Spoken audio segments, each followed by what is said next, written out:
नमस्कार मित्रांनो. मला खूप कमेंट आल्या, अहो कुठून, अहो कुठून. आम्ही काय म्हणतो, डायरेक्ट शेतातून, ते पण कसं, थाटात, दारं धरत धरत. हा, सेमिस्टरचं पेपर जवळ आले तरी पण थाटात दारं धरायची. हा, कसं आहे, एकदम टाईट मध्ये. तर मित्रांनो, तुम्हाला ह्या झाडाबद्दल काय माहित आहे का? याला काय म्हणतात इंग्लिश मध्ये?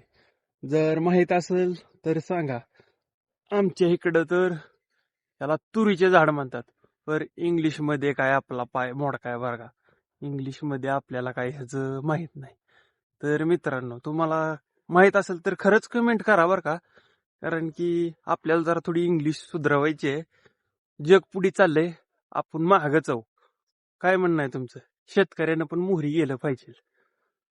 तर मित्रांनो, ही आपल्याशी तूर आहे, भरपूर उंच गेली. माझी स्वतःची हाईट आहे 6 फूट 2 इंच.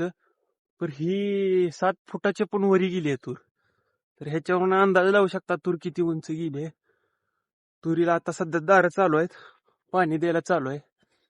तर मित्रांनो, तुम्हाला जर अजून काही नवीन माहिती पाहिजे असेल तर आपल्याला लाईक, फॉलो आणि कमेंटद्वारे सांगा तुम्हाला कशाची माहिती पाहिजे.